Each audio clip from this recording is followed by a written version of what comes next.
Mr. Thuna, we had a appearance last week by the Minister of Health, a very animated appearance, and he made some fairly outrageous claims, one of which certainly does not reflect what I've been hearing, but I would like your comments on it as someone who's very vested in this industry.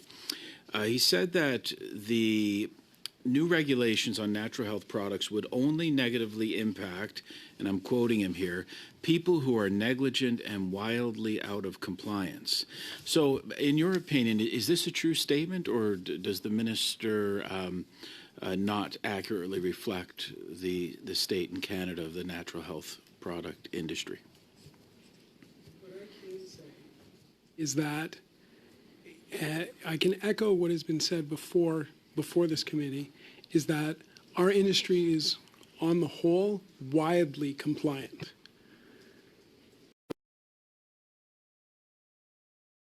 We don't sit around and question how to avoid them. We question how we can keep up and stay with the requirements. And what I can say with regards to not having anything to worry about if you are compliant, we live in a free democracy. And in a free democracy, that's a false premise. It's akin to asking, if you're not doing anything wrong, why should you have an issue with random stops and searches? I do have an issue with them. And the reason I do is I live in a free country that's supposed to be based on appropriate laws, appropriate regulations, and appropriate enforcement, so that we respect the many Canadians who fought and died for our right to live free.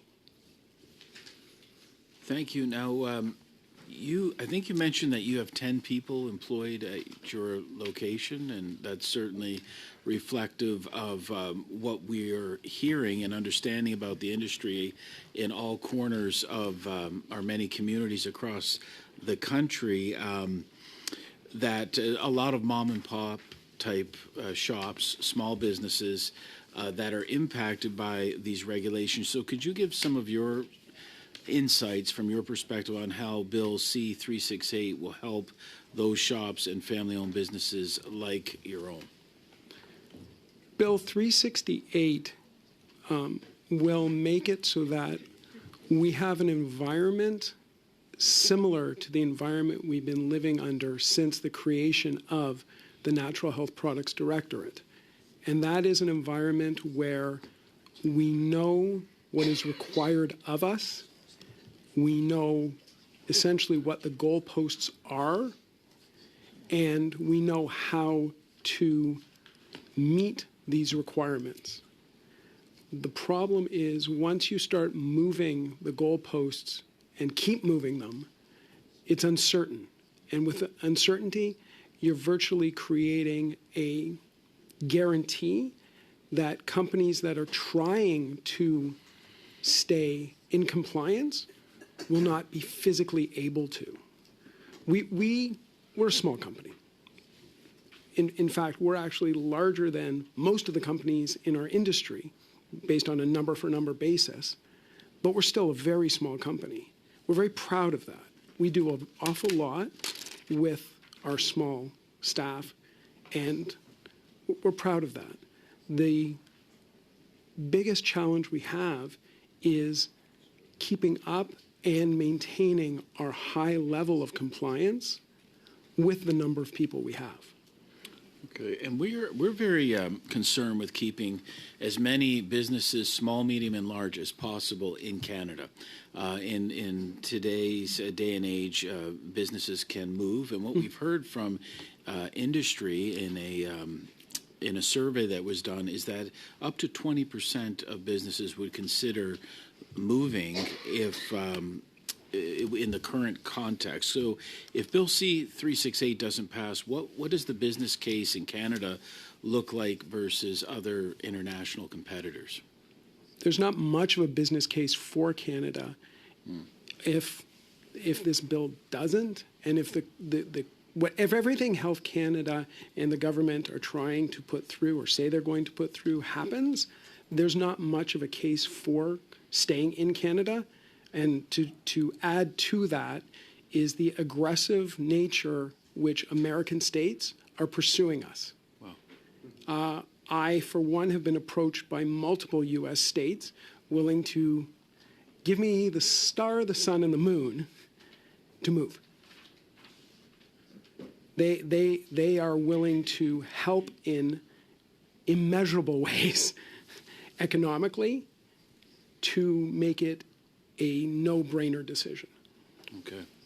And finally, you had mentioned in your opening comments that the government's approach is taking, I'm quoting you, a jackhammer to swat a fly.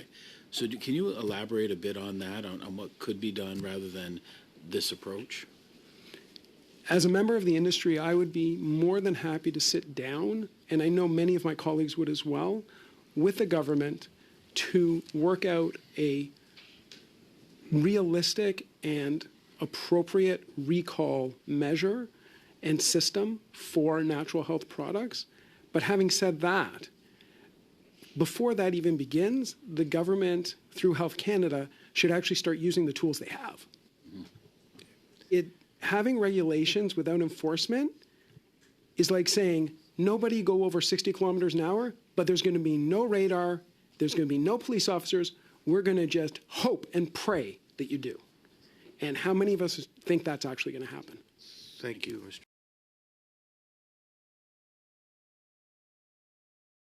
Very much, Chair. I find it fascinating that we have an incompetent Minister of Health who allowed a new nicotine-containing product to be licensed for sale in this country, and now we have 3 out of 4, and I'll call them activist witnesses, who are clearly not concerned about a $13 billion industry that's being dismantled by the incompetent minister, but only by their niche idea. And again, if they were involved in the early decision making, shame on them. I also find it fascinating that Mr. Naqvi talks about nicotine pouches, but he thinks it's okay to give dilaudid 8 milligrams to kids for free, sponsored by his government. Hear, hear. That being said,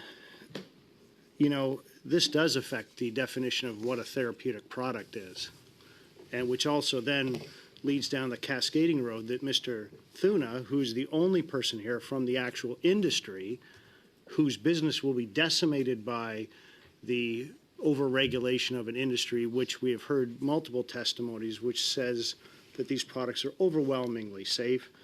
And again, I'll hearken back to Dr. Sharma's testimony many months ago when this bill, when the original legislation was introduced in an omnibus bill, which she tried to tell this committee that these products were incredibly dangerous and refused to provide any proof. And then again, we heard another testimony last time we were here talking about how terrible Deloitte was, and that their report that was commissioned by CHFA could not even be trusted. And here again, we have single entity witnesses, one who's clearly partisan, having recently worked for a minister of the Liberal government, trying to get rid of this legislation. Shameful. This is shameful. That being said, Mr. Thuna, tell us a bit about the industry. It's a $13 billion industry.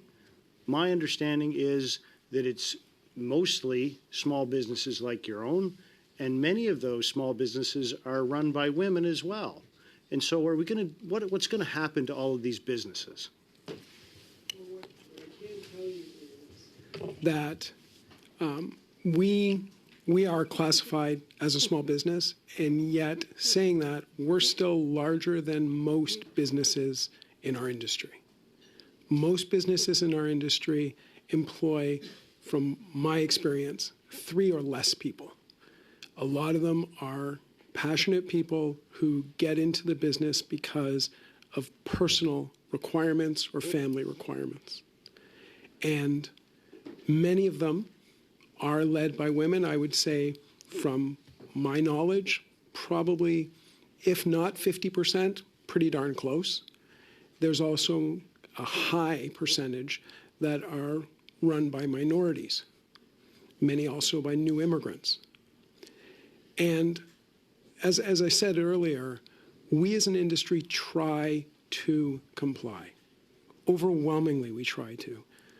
I can't tell you the number of times I have conversations with companies where they say, well, how do you comply with this part of the regulation? How do you comply with this? What do you do? It's an industry where, not universally, but frequently, we actually have conversation with competitors on how to do things better. It's a friendly competition is the easiest way to say it. One of my best friends, for example, is one of my biggest competitors. And we regularly talk about how to comply. It's one of our discussions. And I think that's a great testimony with respect to the camaraderie and the desire to comply to regulations. And I think you mentioned previously that, if there are deficiencies that Health Canada, obviously you'll understand what those deficiencies are and work towards correcting them, not just working towards, but correcting them. And of course, the issue with the demise of the natural health product industry in Canada is really related to online sales. And of course, as we've heard perhaps in the House of Commons today, the dastardly carbon tax also driving businesses south of the border. And is it true, though? I mean, businesses from Canada are either going to go south of the border or elsewhere in the world. And of course, online sales are absolutely unregulated products. Is that not true? you can get almost anything online, be it safe, legal, or otherwise, when it comes to natural health products, or for that matter, almost any product. And we see it regularly when we go. I do many store visits as part of my job, and I can't tell you the number of times I've gone into stores and had a store hand me a package and go, "Can you do something like this? Can you make me this? Can you do this? Where did this come from?" I would say well over 90% of the time, they're products that are not legally available in Canada. And my only conclusion is they came from an online retailer, and a consumer brought it in saying, "Hi, I want more of this." Thank you, Mr. Tuna.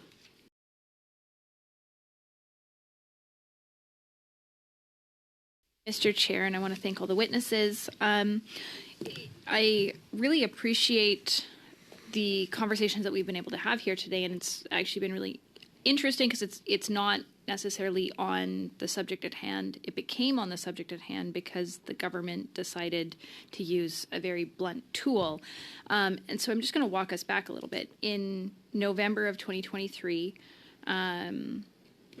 it became known, and it was called out, that the government was allowing nicotine pouches to be sold to kids. And as has been pointed out by many of our witnesses, basically on shelves beside candy. And the minister got all puffy, the Minister of Health, and made a big deal, saying that this was absolutely unacceptable. And yet, according to Imperial Tobacco, they said they simply applied to Health Canada and got approved. So it sounds to me like this was a Health Canada could have intervened and chose not to situation, and a lot less of let's completely rewrite the entire natural health products piece. And then it took 10 months before they actually came up with regulations, and the regulations don't actually deal with like nicotine, as has been suggested by my colleague from the block, of potentially having just a specific carve out piece. It literally is let's try and bankrupt a $13 billion industry. And so, Mr. Tuna, I'm really interested. You've been talking about how Health Canada hasn't come into your business since the 80s. So 30, 35 years was the last time you heard from Health Canada in your business? We communicate with them regularly. But like inside your business? Correct. And that from the conversations I've had with colleagues, and I've had many, it's entirely commonplace for companies to say that. Health Canada is viewed as dropping the ball when it comes to enforcement for companies that actually care about the industry and care about enforcement. So as you've been sitting here listening to the testimony, and every one of the witnesses that are bringing up their concerns about nicotine pouches being sold to kids are correct. I think this is something that is deeply concerning to just about everyone sitting around the table. As our addictions shadow minister, I don't want to see children getting addicted to a substance that we know is addictive. But I also don't want to see good products that people use to sometimes to help cure themselves from their addiction removed from the products available to them as a direct result of this. Do you think that Health Canada should be doing more when it comes to inspections or using any of the other tools that they have at their disposal? Not only do I think they should do more, I should think they should actually do something. My personal experience is Health Canada does not use the tools at its disposal, yet waits until something is in crisis or near crisis mode, and then pulls out the jackhammer. So, Dr. Moore-Hepburn, do you think that a 10-month delay from the time that these pouches were on the shelves to the government finally acting was responsible?